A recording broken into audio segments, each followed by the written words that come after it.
Uh, Good afternoon, all. A warm welcome to the webinar series hosted by Cybersecurity COE of Future Focus Infotech. In today's webinar, we'll be joined by Dr. Harish, who will be taking us through various topics like secure VPNs, networking commands, data security, and privacy.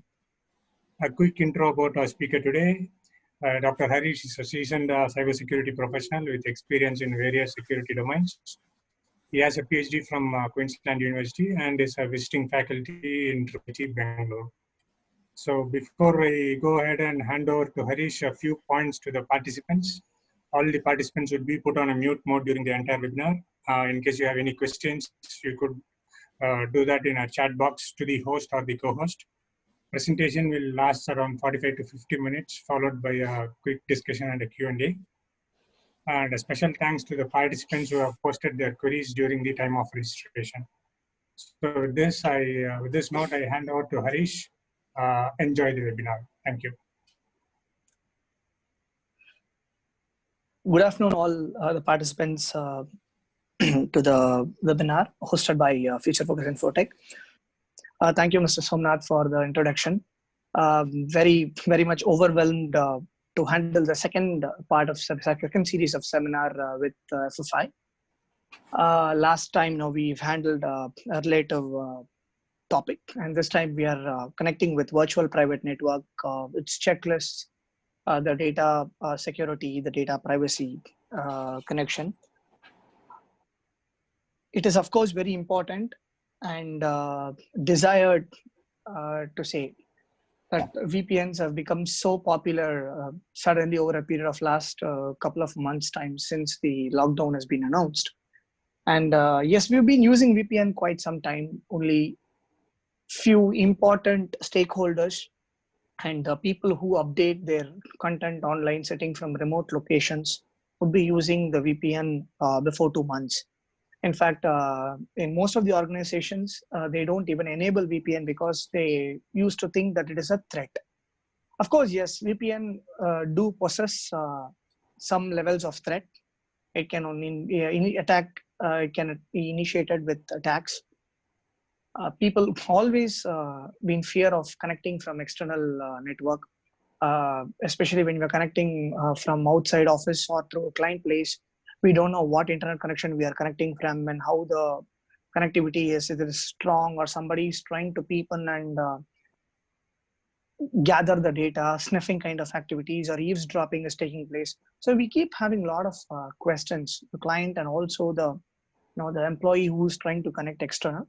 And of course, the network team is always on high alert when a VPN connection is enabled. Because of these kind of restrictions and limitations, it has always been restricted only to few people. But given the scenario, we are sitting at home, working from home. So the employers are forced to enable VPN to almost all the employees. In fact, when we have decided to set up the VPN connection or to buy the firewall for our organization, we wouldn't have anticipated to open up the VPN connection for all the users. And that also triggered a lot of issues in connection with bandwidth restrictions and limitations and monitoring, pattern identification, data security. There are a few technical terms that are also coming into existence. And we have created few topics which will directly be connected to VPN and its data security and privacy. And of course, we've also opened a few points for discussion where Mr. Somnath will be asking me the questions, whatever that's happening at the moment. And we'll go through the slides and see how we can enumerate ourselves and identify issues that are pertaining to our computers and also to organization perspective. So we would be seeing it from both angles, from employers and also from employee. And I would be able to distinguish that separately. Of course, the thumb rule is pretty easy. When I'm asking a question, please raise your hands if you know the answer, if you have experience, something like that. At the same time, please write your questions in the chat box. Or if you wanted to speak out, you will have your time to post your questions on the time given to you. I hope that would be easy for us to have a proper interaction and question answering in a seamless manner. So the agenda for today is what is VPN, then secured VPN, VPN checks and balances, some networking commands. I wanted to really mention the word colloquial because I believe each and every employee should know these commands because we are all working from home. When you are inside your office environment, these commands may not be of great use to you because your network guys or your system administrators would be able to test these things from their seats. And a common threat that is evolving called as distributed network attack. It has been there for quite a long time. It was utilized for a different purpose, but now that has been used for malicious activities. And at the end, open for discussion on data privacy and data security. Right. So with this, I'm going to the first slide. Virtual private network. This slide just to give you what is a VPN.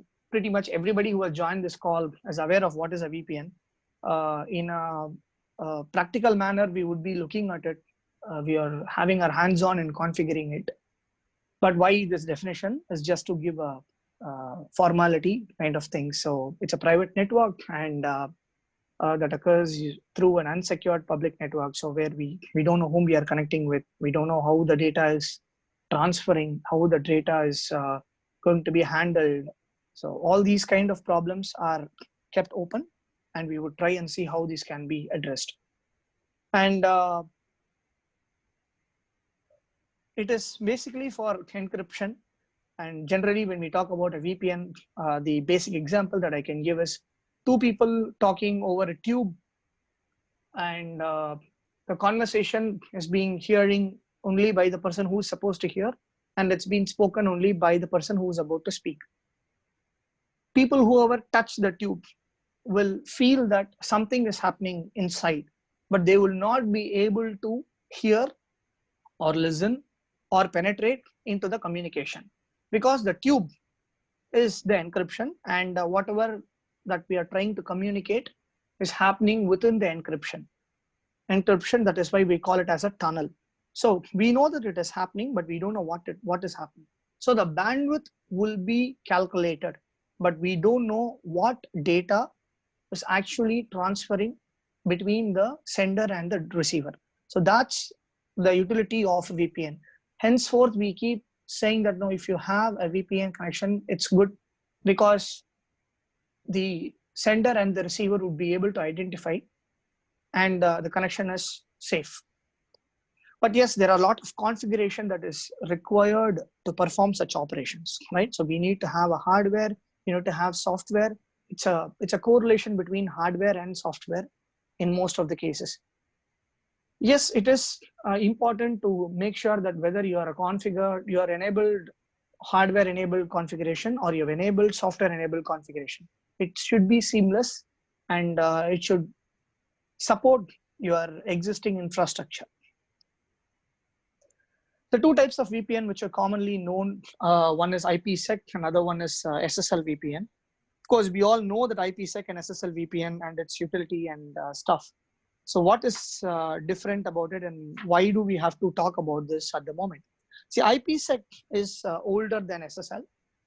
IPsec is generally client-based. If any of your user wanted to connect to a VPN channel, they need to have a client installed in their device, either in their laptop or in their desktop, and they need to connect and all the communication would travel through that VPN connection.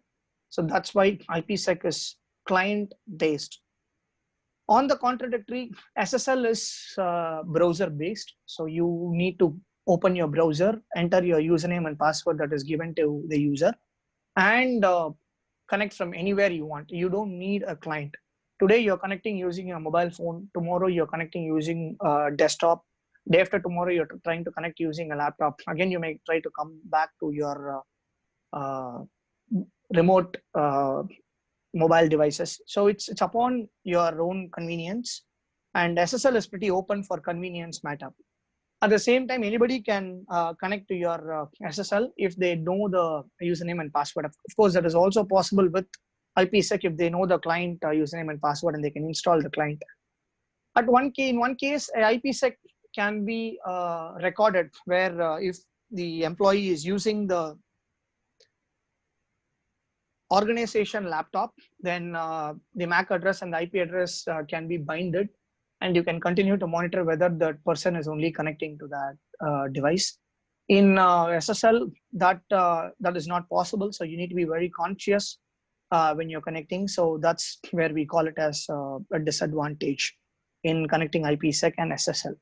IPsec is older and SSL is new. So it's both of them are have got a difference of about 5 years between their utility in real time and in application utility.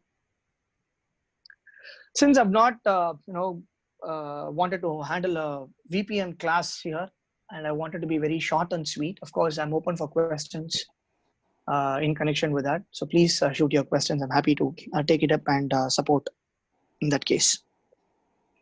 Then the important point with respect to VPN checks and balances, yeah, this slide is pretty much for employers in this case, where employees may not be directly knowing the configuration setup.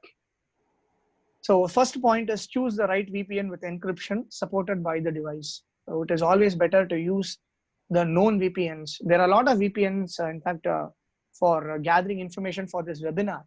I found a lot of VPNs in the market where I've not even come across those names, or I don't even have references to those. Even I'm a pretty efficient dark web player for the last about 9.5 years. Some of the VPNs which I even find it in the dark web is all being found in the the web that we are trying to access. So I don't know how efficient it would be, how safe it would be. So please use VPNs that are from legitimate vendors, and don't go for VPNs which are cheap and if you're not aware of the VPN. So that's a suggestion which I definitely wanted to give. That is one of the checks and balances you need to be confident about it. In order to save money, don't fall into a pit. Then the second point is better to use VPN configuration within firewall. So as I mentioned during the start of this webinar, we wouldn't have anticipated opening up the VPN connection for all the users, but it is now inevitable that we need to open up connection to all the user, whoever is connecting from their home for their work purpose. And in such time, it is important that your firewall may not support so much of connectivity. So it is better to upgrade your firewall or buy another firewall pretty fast as soon as possible. Now, the last few days time, I was able to understand from the emails that I'm receiving that vendors have started providing the hardware devices. So please make use of it, at least if you have not given a thought in the last 1.5-2 months time. So it is better to connect using a firewall, because your configuration can be looked upon. And when you're buying your firewall, make sure that you have the anti-spam, anti-malware, IDS, IPS, everything enabled with the latest signatures possible. Because your VPN connection would have to be tested in both ways, on incoming and of course in connection with outgoing data transfer. So be confident about it. The third point is check the host before connecting to corporate network. This is a little tricky step in case, because you don't know who is actually connecting to your network. The employer assume that only your employees are connecting, and you also assume that your employees have their systems uninfected. In fact, I would like to give a small story on this. Of course, this will happen, but it is a story. It has not happened, or it has not recorded yet, where I have not come across. I'm pretty sure a lot of us have kids at home, and our kids have opening our laptops and browsing, playing games, kind of things. Yes, we don't have an option apart from giving the laptops to our kids if they are at the age between 8 to 12, 13, or probably a little more than that. So it is important that we don't allow those our kids to download any application, or when they wanted to install or they wanted to play a browser-based game. Just be sure to check whether they are downloading anything, or they are downloading any themes in connection with browser plugins or browser extension.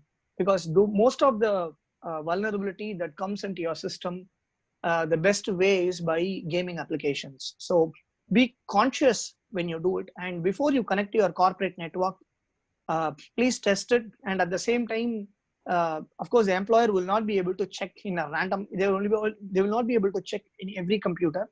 It will most likely in a randomized manner. But please enforce the item in your checklist. Probably you can shoot an email to all your employees asking to scan your at least your C drive activities to check whether they're safe enough. That's what the next step says. Scan the host before initiating traffic using VPN. So support this mechanism. It should be both employees and employer.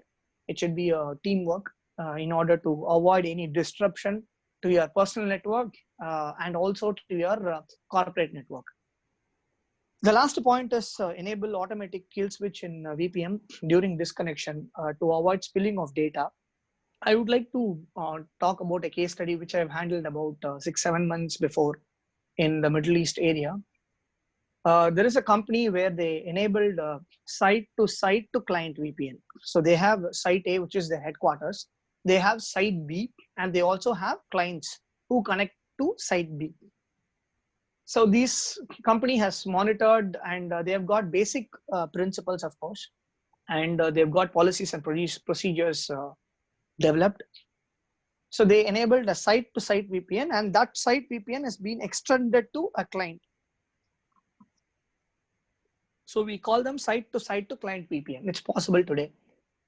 And one unfortunate day, there was an attack initiated from the client side, and that attack was able to enter into the site A, which is the headquarters.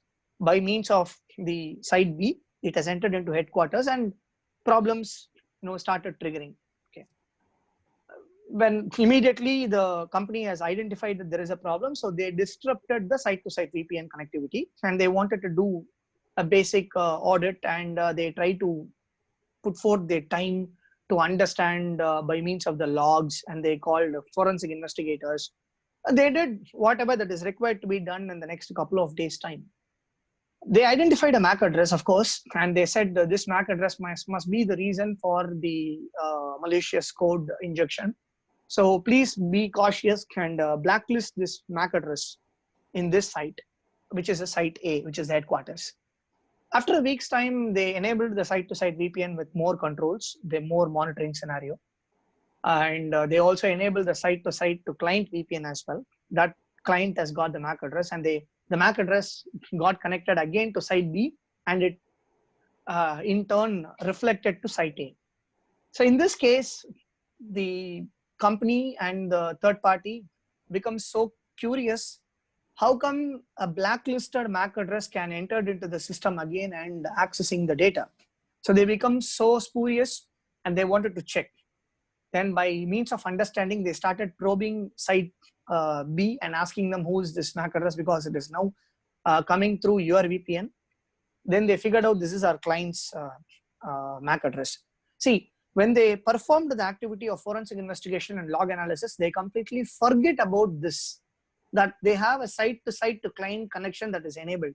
Though they had documentation, right? Documentation is not the only solution. Though they had the documentation, the main problem that happened was the site to client VPN got disconnected. Okay, and during the disconnection, the communication was still on. They were not aware that the VPN was disconnected. The VPN connector, concentrator, which was supposed to connect, has disconnected the connection, but the connection was continuous.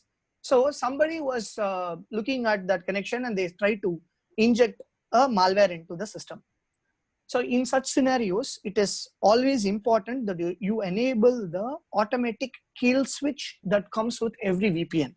Remember, it is not an easy option. You need to go and search for the automatic kill switch. According to the VPN configuration, it keeps changing, but every VPN will have that switch. If you are going to enable that, obviously you will be able to avoid the spilling of data. Maybe confidential, it may be non-confidential, it doesn't matter, but data is very important according to any organization. So please never miss to enable your kill switch. After that, I started reading more information about the kill switch. I figured out more than 85% of organization, whoever has enabled VPN, do not enable the kill switch. So please check it out and enable it. It is not going to disrupt your bandwidth. It is not going to disrupt any of your other activities. It is just going to monitor the seamless connectivity. And if it is not seamless, then automatically the kill switch will be enabled and your connection will be abruptly disconnected. So that's a best way of doing it. Remember that when there is a problem in your network, the best solution is to pull the cable out. That's where the common sense perspective come into cybersecurity. And kill switch is something which is very similar to the common sense perspective. Data in rest, data in motion, or data in transit. So both are very important terminology in connection with the previous case study which I have explained. So they had a lot of data in rest. So data in rest can be inactive, or it is the data, or we can even call it as an information processed data stored in digital form. It can be in a backup drive. It can be in an external hard drive. It can be in a particular operating system installed computer. It can be in a thumb drive. We don't know where the data can be stored. Okay, it is not advisable to store it, but yes, for cautious reason, for immediate retrieval purpose, organizations have got a policy to store it in external drive and keep the drive in a safe place with encryption enabled in it. So that's the best practice. And the data in transit, moving data anywhere. Now, if you are enabled a VPN connection, then your organization is transferring the data for access for your employees who are working from home in that connection. So VPN kill switch is one of the defense in depth option. And the only solution for you to monitor the complete segment of data would be your defense in depth. So understand your defense in depth starting from your gateway firewall, and then you connect your honeypots, DMZs. If you have sandboxing, enable that. Then you need to have your secondary firewall in cases where there will also be a secondary honeypot. Honeypot is not an expensive solution. In fact, your old server can be used as a honeypot as well. And moving forward, where you wanted to store the data, have your ADs, Active Directories, and your connectivity to be checked, encryption to be enabled. So there are a lot of defense in depth that you can enable. Starts from physical security and goes until data security. They've got about 6 to 7 layers of security according to the verticals of the organization. It keeps changing. So don't follow a defense in depth that has been followed in another organization. Please take it as an example and define your own. It is not where you need to learn a lot of things. It's just segments, and you can follow it in a seamless manner. So data security, when you talk about data in rest and data in transit, defense in depth would be a very optimum solution, and also the first in the list solution to understand. Then comes the demo part of the discussion. So I would have probably about another 10 to 15 minutes of demo.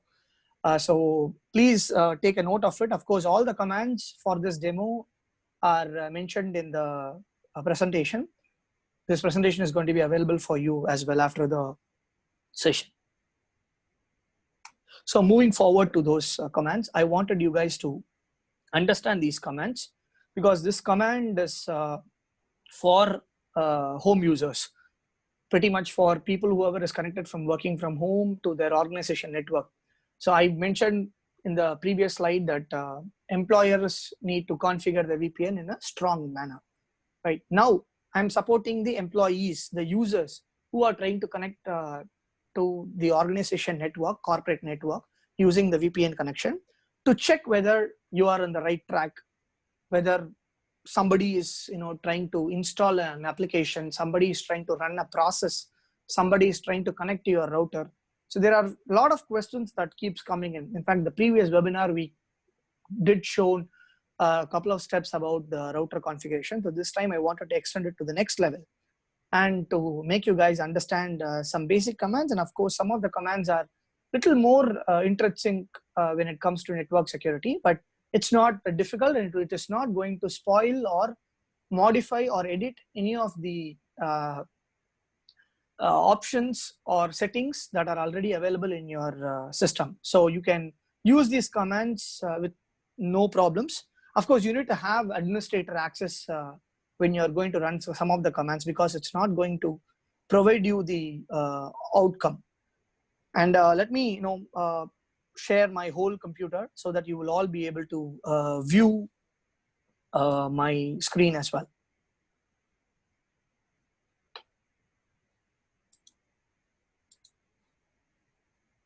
Let me open the command prompt. I hope everybody knows how to open a command prompt. So I would want you guys to open your command prompt if you wanted to try these commands immediately, so that you would have everything shared.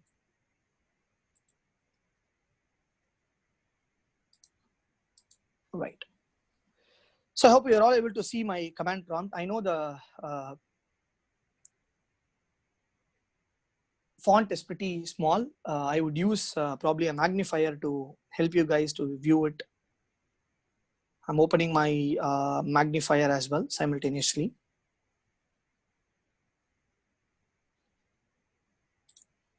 So I am using my wife's computer, because my computer has got other things, so I would not be able to use that to test these things. And you can see that username as Gita Harish. So you would have to finally find out this username. If you're able to find this username, then you're able to log into your command prompt and do the basic command testing. Okay. So the first command that I wanted you guys to test would be just type system info, right? Nothing else. It's just system info. It will give you the information about the processor information, the network information, your configuration, what is the operating system that you have installed, your host name, and your connectivity things. What are all the hot fixes installed by Windows Update? Then what are all the network interface card, NIC, drivers being installed? So I use a Realtek, I use an Intel dual band wireless, and it comes with an AC standard. Then we have a Hyper-V requirement. I have VM monitor mode extensions. I have enabled installed VMware here. Then I've got virtualization enabled in firmware, which says no. Then I have secondary level address transition and translation and data execution prevention available. So whatever you have enabled in connection with your system's core drivers, you would be able to see all the commands here pretty easily. And I'm pretty sure this would be of help to all of you to gather the maximum information about your computer, like what is the total physical memory, available memory, virtual memory, kind of things. So I'll tell you why you need to take note of this memory information. See, right now I'm using very less applications in my system, and of course Windows operating system do take more than 2 gig of your memory utility. So I have about a virtual memory of about 11 gig, and virtual memory available is about 6 gig, and the virtual memory in use is about 4 gig approximately. So in connection with that, if you can note these data out and store it somewhere, it can even be in a notepad file. When you are encountering a problem, you will be able to compare these data and check whether your computer without a problem and computer with problem. So you would be able to see that, yes, something is running in my computer, I don't know what is it.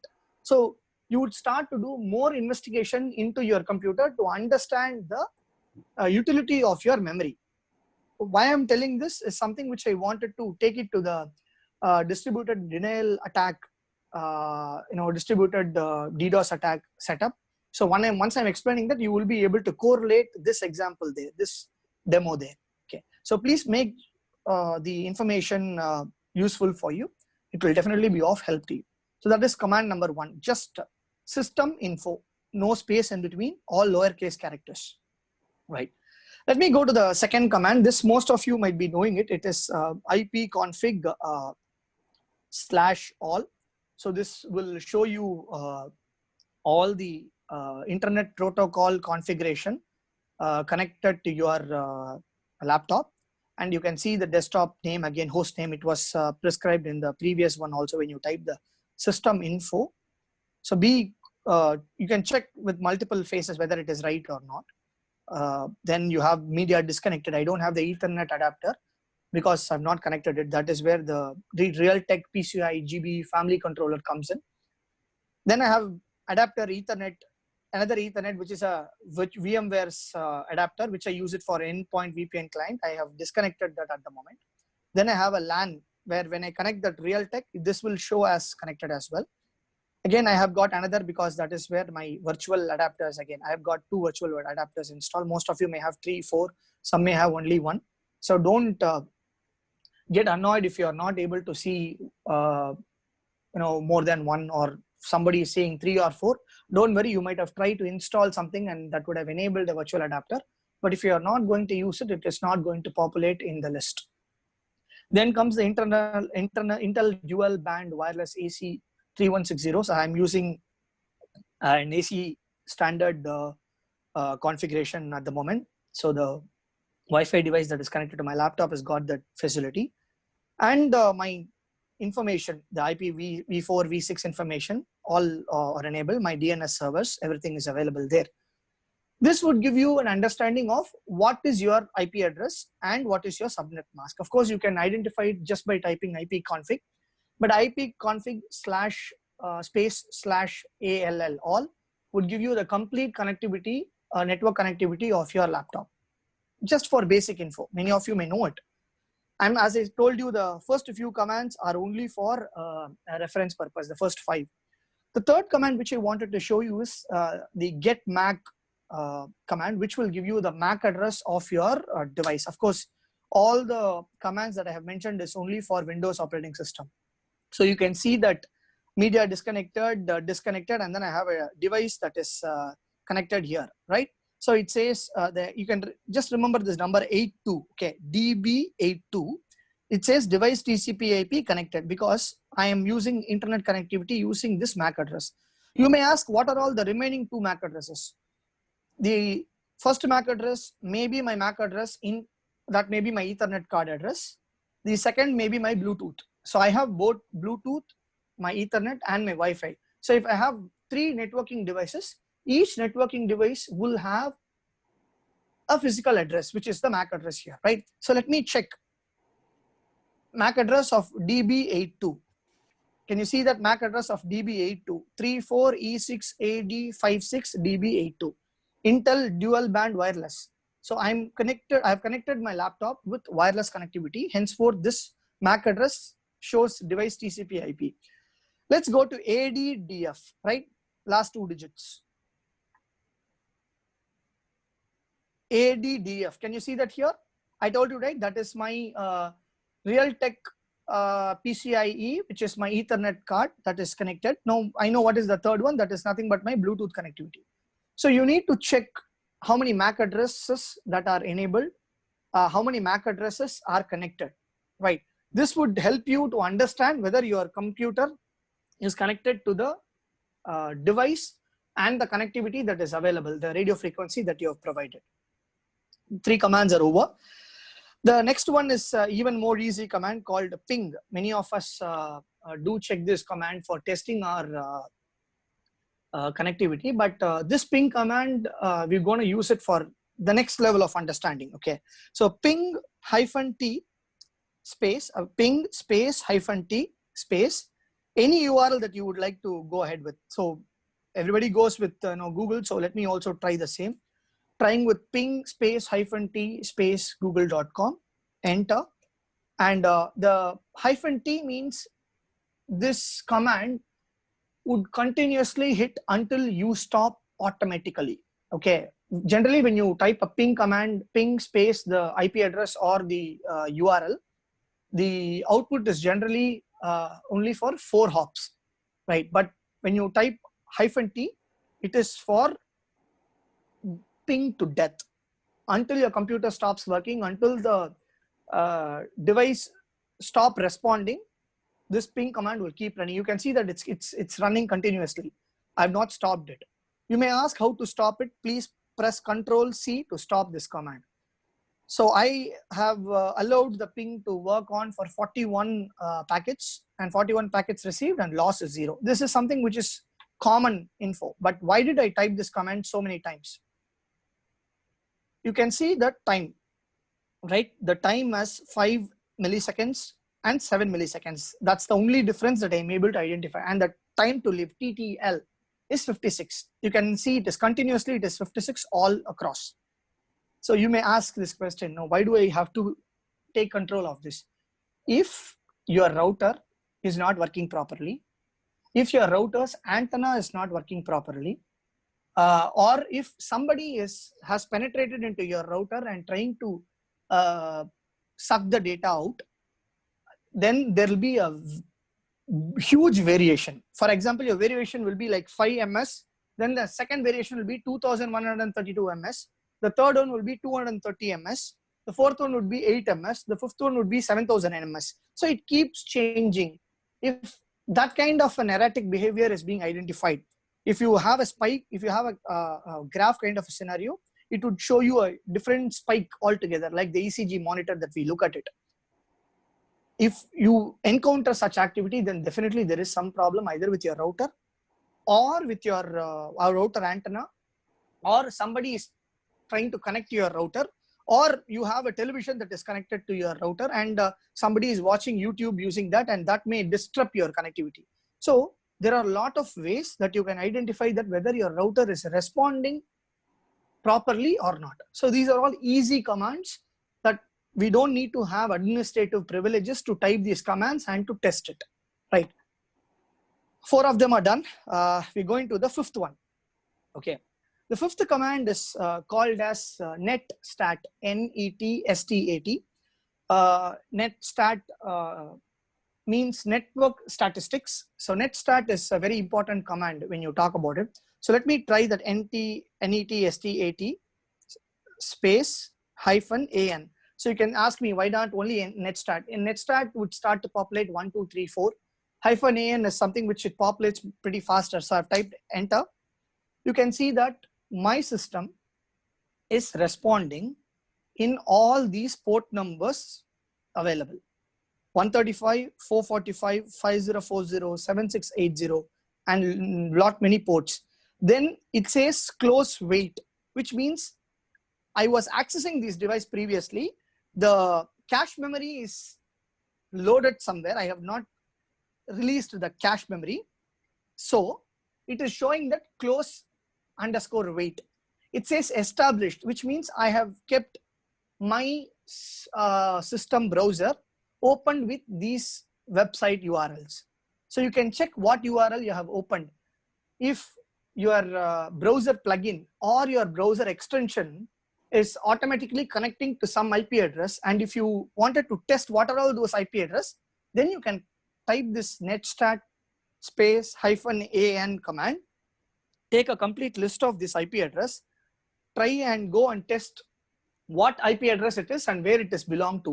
If you are trying, if you have closed all the tabs that you have kept opened in your browser, and you also opened all the browser windows, now you only have your internet connection enabled, and then you type this same command, it will say that only listening ports, or it will only say established ports. If your cache memory is flushed, then you will not be able to see this close_wait commands. So this would give you an understanding of what are all the IP addresses that are being accessed by your individual computer. You can also test whether, if you have VPN connected, you can test whether your VPN is connected and it is established. So this is again a very easy command which would help you to understand. You can see the port numbers listed here, right? So these are all the open IP address where I have kept it open, internal IP where I have connected VMware. So I have configured that with 127 and I've configured that with different port numbers in this system. So that's the main reason where it says TCP and UDP connection. Ease of access would definitely help you in identifying problems. You may think that how can I identify the problems without an antivirus program? These are all the methods. So we've seen the basic commands, the first 5 of them. So the last 5, okay, are the commands which are which may require terminal access. I mean, in such case, you may need your administrative access for you. So I would want to explain that in that case, because most of you are using your organization system. So I would take this to only explain. I don't want it to show it because it may take more time to populate, except for one command in the list. Okay.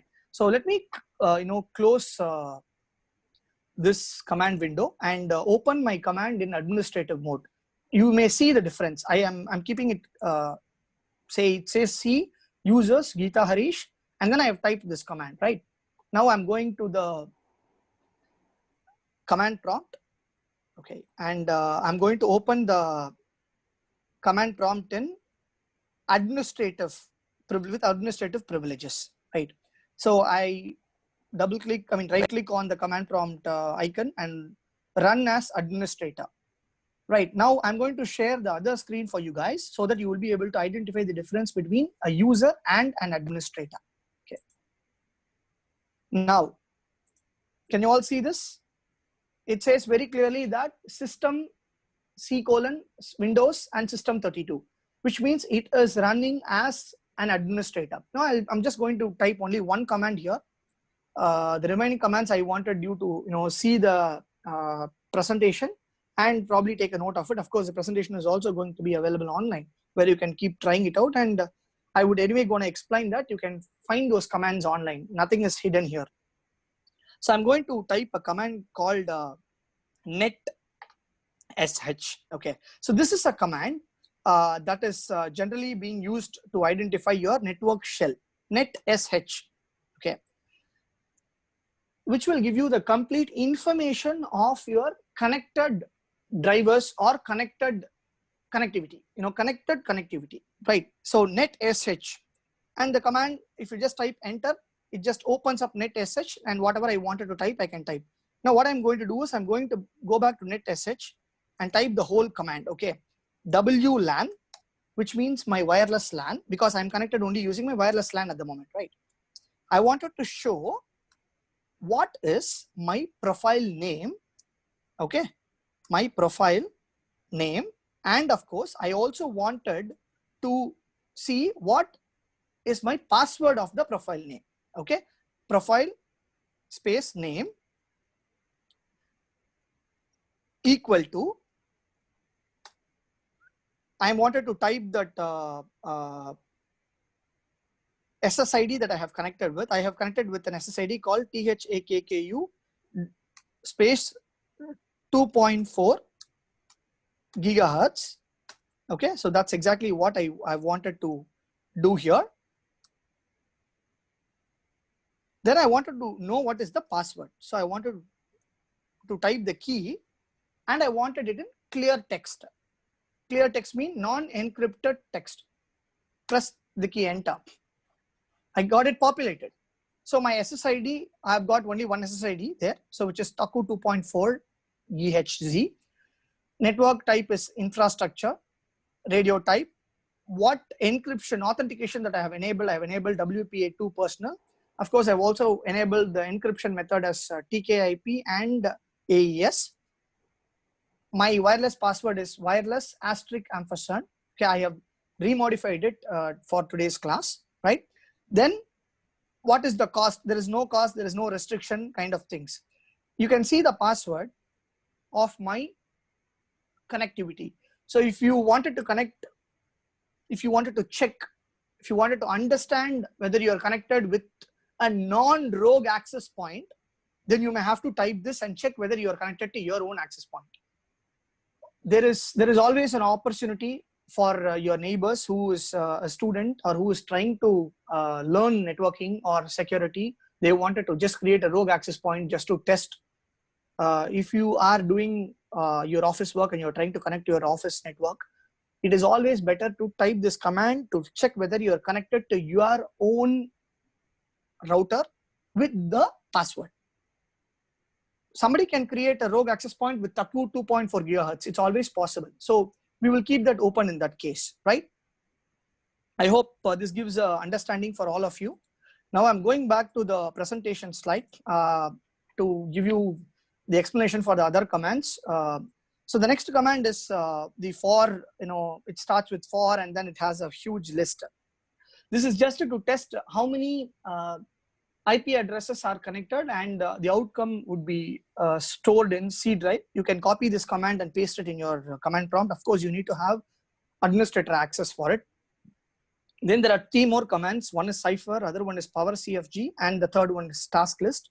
Cypher is a command that is used for flushing all the deleted item out from your computer, which will show you the real available storage information, the empty space information. Power CFG space / energy will give you the power information and the utility information in your laptop. Of course, task list will show you what are all the tasks that are right now running. And in connection with that, hidden tasks that are not listed in Windows Task Manager can also be viewed. So if there is any malicious activity that is running on your system, this would definitely be of help to you. I hope the colloquial, networking commands is of help to all home users and all the system users as well. The next thing is distributed network attack. I would like to take it a little faster because it's a connectivity based attack where unused computing capacity is being used for initiating a distributed network attack. Generally, distributed network attack was introduced to recover passwords where we lost the passwords. So we use multiple systems, unused capacity, CPU utilization and memory to try the password with multiple combinations in a faster manner. But now that is now being used for server and client level, where injecting a malicious spyware into systems and trying to use the system's unused CPU capacity bandwidth, of course with the memory as well, and initiate a DDoS attack. So your client would be running behind, so you will not be able to view it in most of the cases. The previous commands which I have shown you would help you to identify whether your system is being used for distributed network attack. So this is exactly the diagrammatic representation of a DDoS attack.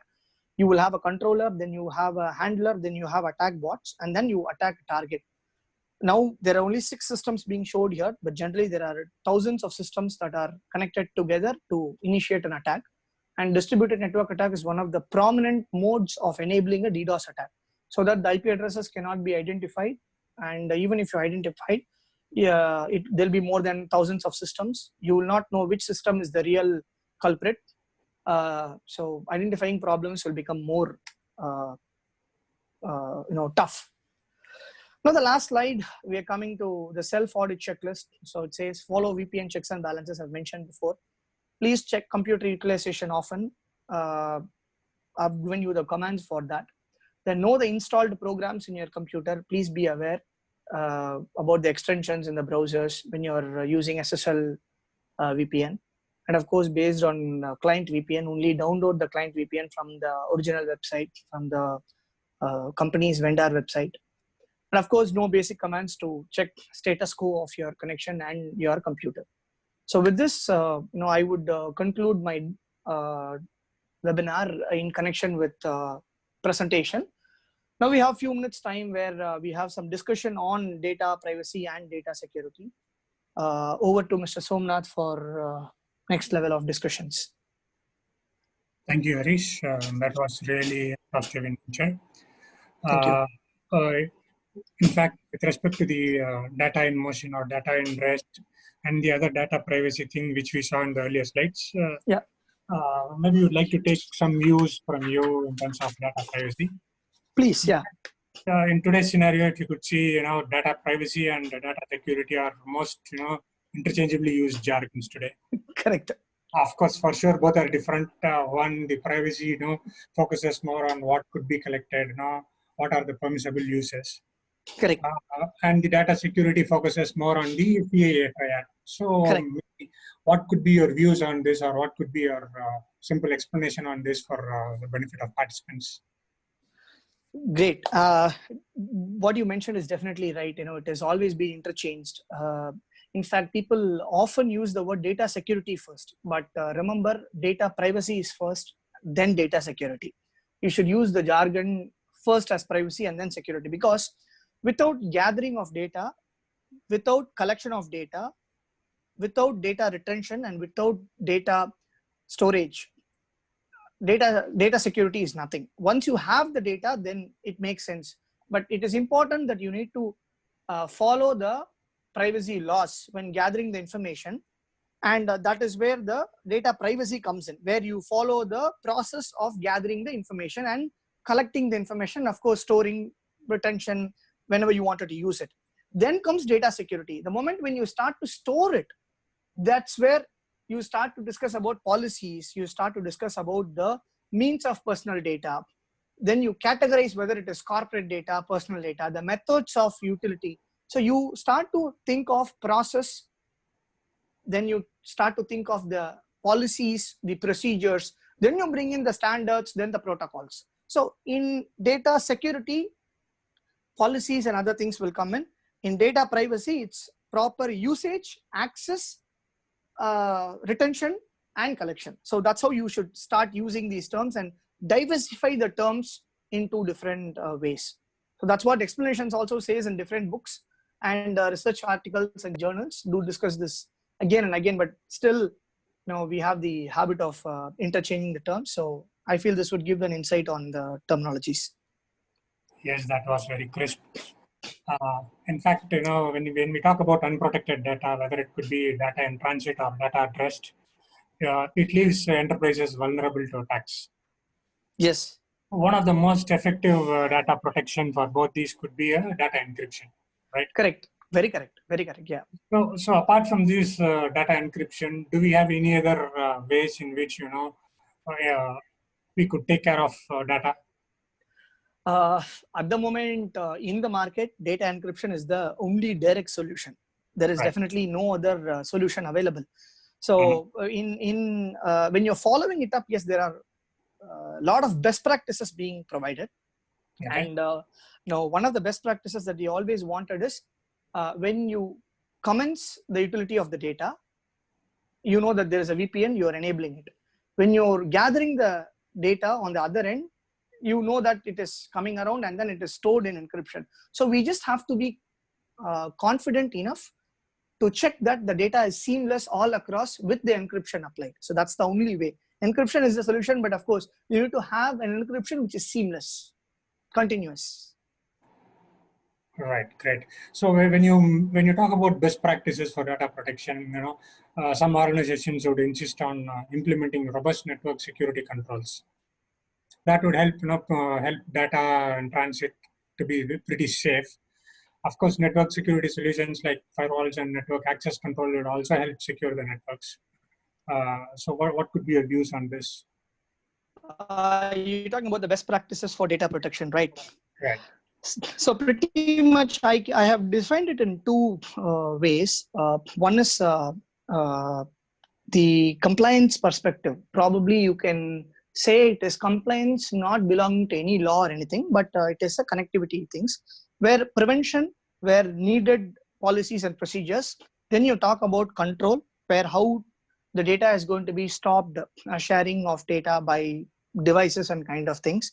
Then is extension. So how you're going to keep the data stored, and when you're going to access the data, how it is going to be accessed.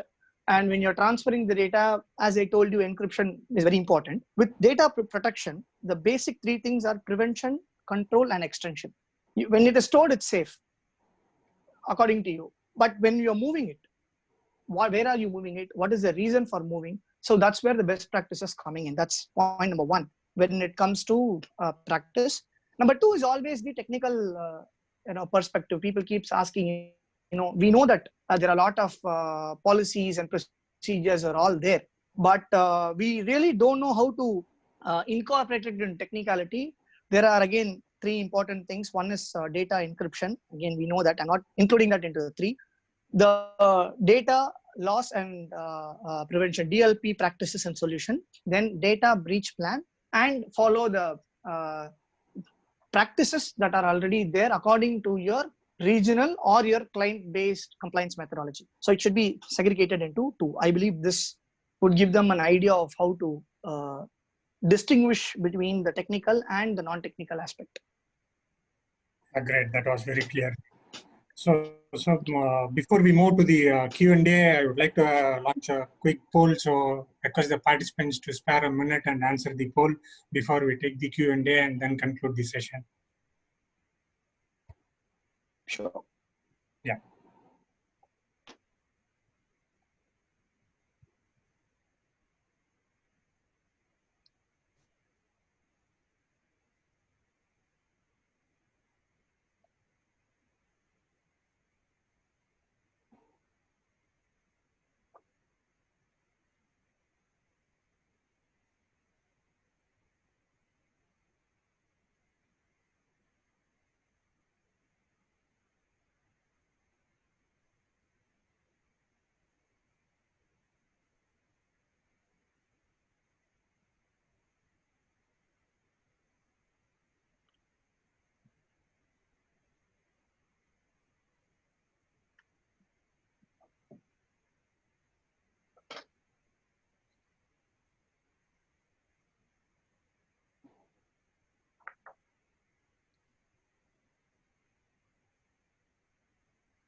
Right then. Thanks. We are keeping getting responses from the audiences. So just quickly moving to the Q&A. We had a couple of participants. The first question is from Sampath Kumar, who is asking, how do we prevent users to upload or download files from the customer server?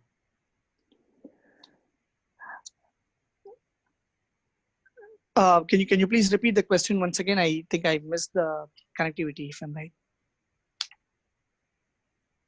Right. So how to prevent a user from downloading or uploading files from the customer server? Okay. See that the only way is to monitor the activity, because most of the developers do have access to upload the content into the client server because it's in the cloud environment, and there is no direct way to just to stop them to download anything, because I know they're working from home. They have the right to, or they have the option to download it, and they can store the source code kind of things. So the only way is to monitor their downloading, whatever data that they're downloading, whatever data that they are trying to access. And certain organizations, do it only from one particular source, so it can be avoided. But in real term, with my experience, I don't think we have a direct answer for this. It's only through a process. That's it. Okay. Great then. The next question is from Amadavalli, and there are a lot of apps which keeps coming up without any security. So do we have solutions for that? The only way is to keep your device secured. You cannot trust every application, unfortunately, especially in the Play Store. It's very difficult.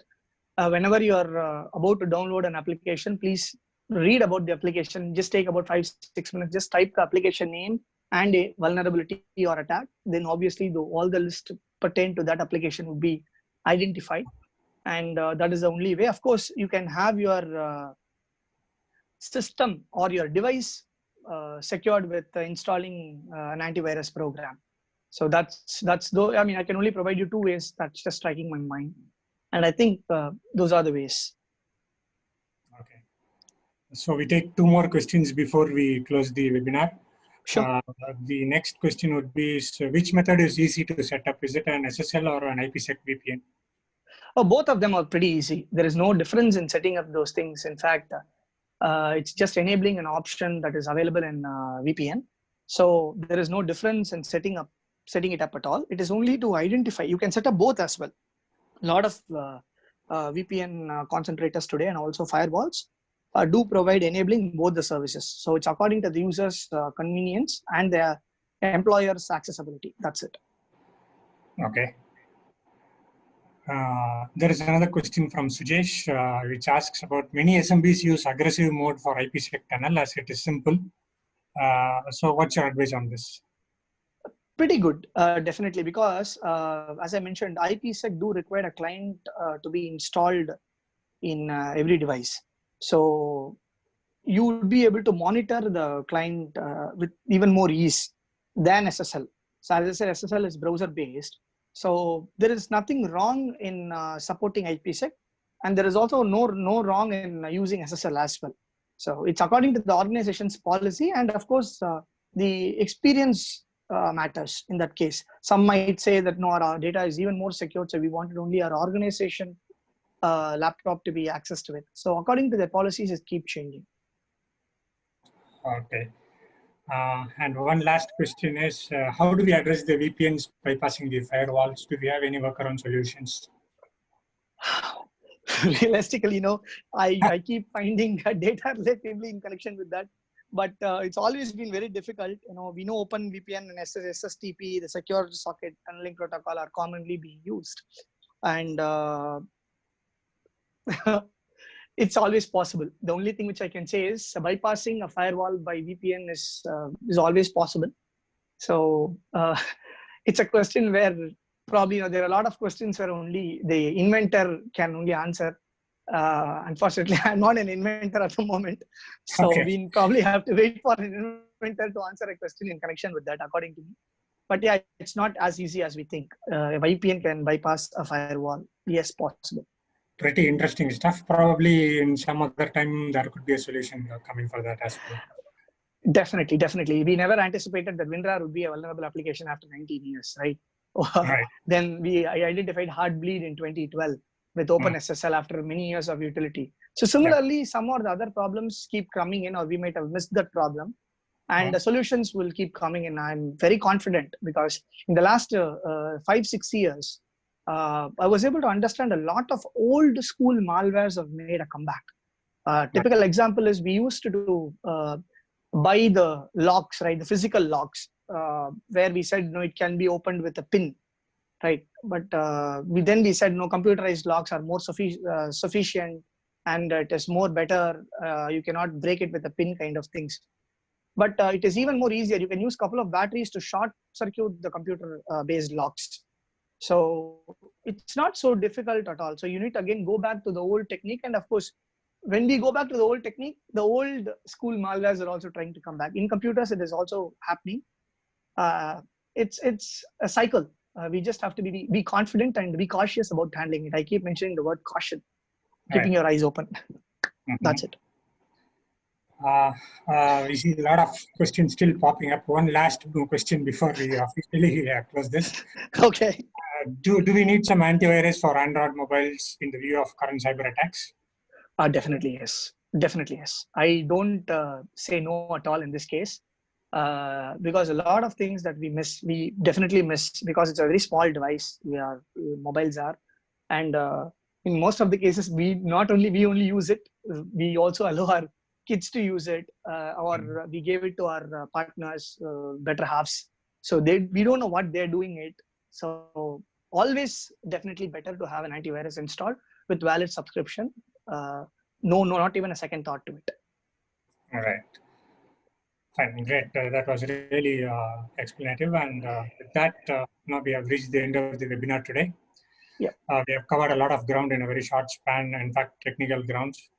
So trust you all enjoyed this session. We have more to come in the upcoming webinars. Please do keep an eye. Thank you, everyone, and have an indoor weekend. Thank you, Mrs. Omnath. Have a good day. Thank you, participants. Thank you. Bye. Bye.